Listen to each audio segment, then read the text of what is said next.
Cette vidéo vous est présentée par la boutique lilojeux.ca, un service personnalisé par une équipe de passionnés d'ici.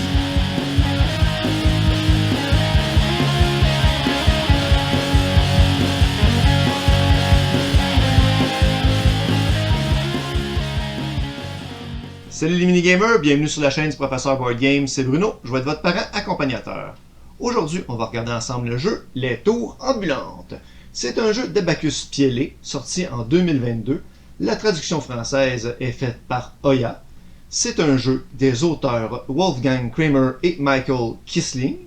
Il se joue de 1 à 6 joueurs âgés de 8 ans et plus. Chaque partie a une durée d'environ 30 minutes. Dans le jeu, notre objectif est d'amener tous nos sorciers dans le donjon et aussi de remplir tous nos fioles de potions. Pour les remplir, on déplace des tours et on doit les recouvrir des sorciers. Il y a une petite gestion de main de cartes dans ce jeu-là, un petit peu de mémoire. On va avoir des déplacements sur un plateau circulaire. Je vous montre comment on joue et ensuite je vous dis ce que j'en pense. Voici comment on joue au jeu Les Tours Ambulantes. On débute avec la mise en place en plaçant les 4 plaques dans cet ordre au centre de la table. Ensuite, on met le donjon à l'emplacement indiqué. On ajoute les tours en partant du donjon en alternance entre tours avec blason corbeau et tours sans blason. On place les deux sorts d'une partie de base tout près du plateau. On mélange les cartes mouvement, on en distribue 3 à chaque joueur, puis on les met au centre pour former une pioche. On a le dé qu'on place aussi près du plateau. Chaque joueur choisit une couleur et prend le nombre de sorciers et de fioles selon le tableau qu'on voit ici, qui se trouve dans le livre de règles. Faisons comme si on avait 4 joueurs. Les joueurs ont donc 4 sorciers et 5 fioles parmi les couleurs bleu, jaune, rouge et vert. Le premier joueur est celui qui a choisi sa couleur en dernier et il reçoit le blason Oya. La dernière étape est de placer les sorciers sur les tours. En commençant par le premier joueur et ensuite, dans le sens des aiguilles d'une montre, les joueurs placent un sorcier sur la tour non pleine la plus proche du donjon. Le nombre de sorciers pour remplir une tour est indiqué par des gouttes de lumière sur le plateau. Sur les 3 premiers remplacements du plateau, on a 3 gouttes de lumière. On place alors 3 sorciers sur ces tours à tour de rôle. On a ensuite les 3 espaces suivants où il y a 2 gouttes de lumière. On met donc 2 sorciers sur les tours à ces emplacements.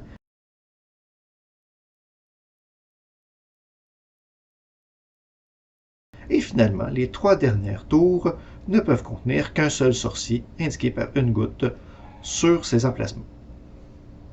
Dans une partie, les joueurs jouent à tour de rôle. Il y a 2 façons de jouer un tour. Soit on défausse toutes les cartes de sa main et on fait avancer, si on veut, la tour de 1. Ou on joue 2 cartes l'une après l'autre de notre main. Les cartes permettent de déplacer un de ces sorciers, une tour, ou de faire une ou l'autre. Je vous explique les règles de déplacement bientôt. Les cartes jouées vont dans une défausse commune qui est rebrassée s'il manque des cartes. À la fin d'un tour, on pioche pour avoir toujours 3 cartes en main. À n'importe quel moment, pendant son tour, un joueur peut lancer un sort. Je vous explique les règles de magie après les règles de déplacement. Les déplacements sur le plateau sont toujours dans le sens horaire. Il existe 2 sortes de cartes. Celle avec un chiffre qui indique le nombre exact de cases du déplacement, comme ici, 5 déplacements pour un sorcier, et sur cette carte, un déplacement pour une tour. L'autre sorte de carte est celle où on a un ou plusieurs dés au lieu d'un chiffre pour indiquer le déplacement. Le nombre de dés indique combien de fois on peut lancer le dé. Mais attention, si on relance, il faut garder la nouvelle valeur. Donc, un dé, on ne peut lancer qu'une fois. 2 dés, on peut lancer 2 fois le dé. Et avec 3 dés, vous l'aurez compris, on peut lancer jusqu'à 3 fois le dé. Si la carte nous permet de choisir entre déplacer un sorcier ou déplacer une tour, on fait le choix après le lancer du dé. On est obligé de réaliser le déplacement de la carte, mais si on ne trouve pas de façon légale de le faire selon les règles qu'on va voir bientôt, on défausse tout simplement la carte. Parlons du déplacement des sorciers. Premièrement, un sorcier doit être visible pour le déplacer. Le déplacement du sorcier peut se terminer sur le sol, sur une tour ou dans le donjon. Il ne peut pas y avoir plus de 6 sorciers sur un emplacement. Pour entrer dans le donjon, on doit toujours avoir le compte exact de déplacement, sinon on passe tout droit. lorsqu'un sorcier entre dans le donjon, il n'en sortira plus jamais. Ceci met aussi fin au tour du joueur, même s'il n'a joué qu'une seule carte, et de plus, il ne pourra pas lancer de sort. Aussi, lorsqu'un sorcier entre dans le donjon lui-même se déplace vers la prochaine case avec un blason corbeau inoccupé. Il est possible qu'il revienne à la même place. Maintenant, parlons du déplacement des tours. Les tours peuvent s'empiler sur les autres tours. Si on déplace une tour avec d'autres tours dessus, celle du dessus se déplace avec. Il en va de même pour les sorciers qui sont sur les tours, ou même à l'intérieur des tours. Les tours ne peuvent pas s'arrêter sur le donjon, mais peuvent le dépasser. Le donjon n'est pas une tour, donc il ne peut pas être déplacé en lui seul, mais s'il est déjà sur une tour et que celle-ci se déplace, il se déplace avec. Si une tour est déplacée par-dessus des sorciers, il va se passer deux choses. Premièrement, le joueur qui a fait le déplacement va remplir une de ses fioles de potions. Et la deuxième chose qui se passe, c'est que les joueurs ne peuvent pas soulever les tours pour savoir où sont leurs sorciers. Il faut se rappeler où ils sont pour les libérer avec un déplacement lors de notre tour. Comme je l'ai mentionné, pendant son tour de jeu, un joueur peut lancer un sort. Pour lancer un sort, il doit utiliser des fioles remplies pour payer le coup. Les deux sorts de base sont ceux qu'on voit ici. Les sorts sont disponibles à tous les joueurs pour toute la partie. Celui-ci permet d'avancer une tour en payant une fiole. La tour avance de 2. Ce sort permet d'avancer un sorcier en payant 2 fioles. Le sorcier avance alors de 1.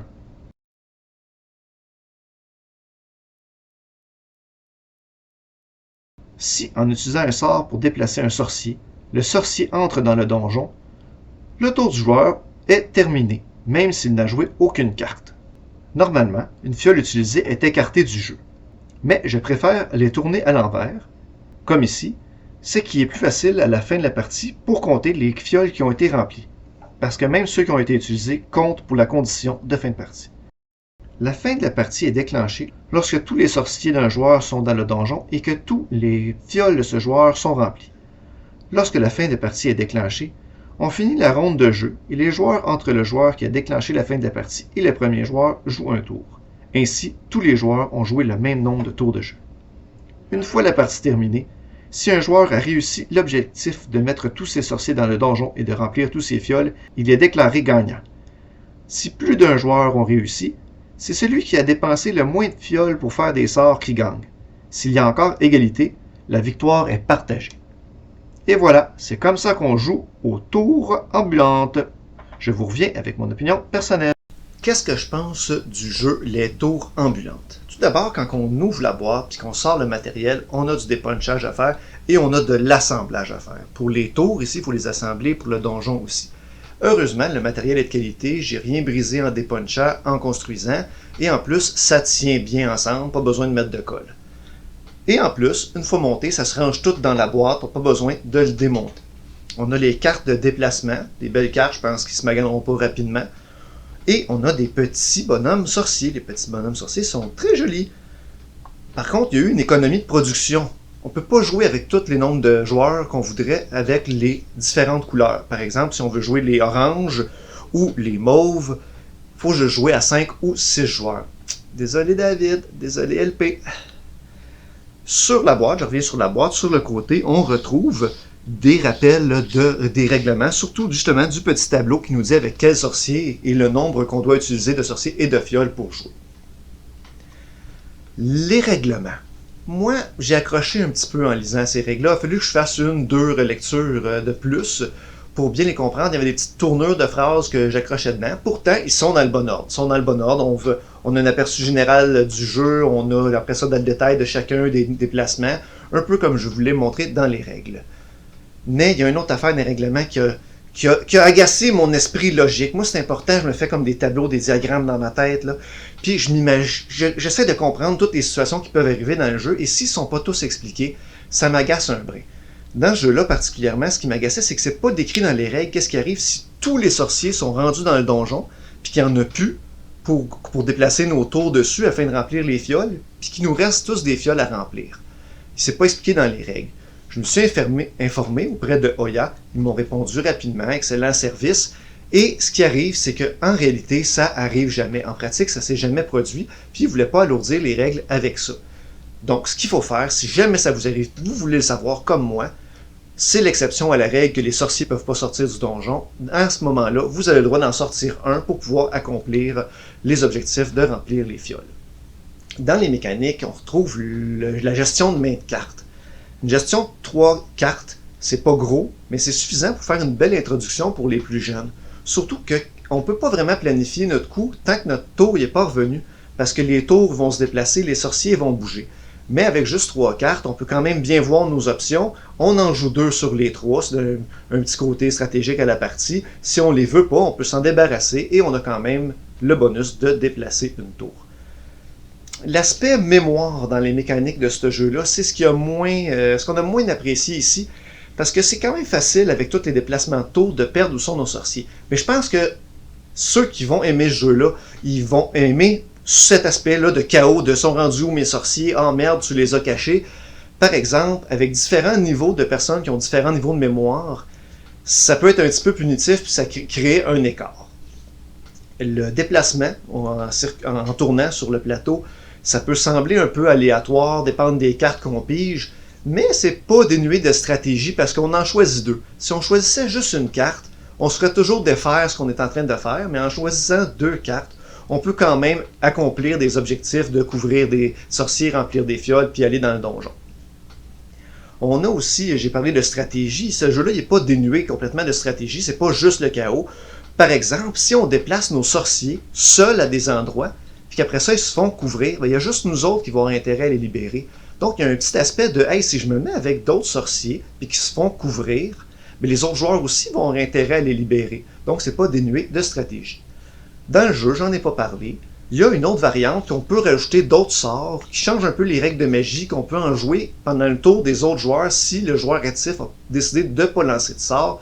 Mais je pense que de rajouter ça avec des plus jeunes qui ne vont pas nécessairement suivre quand c'est pas leur tour, ça peut être un petit peu compliqué.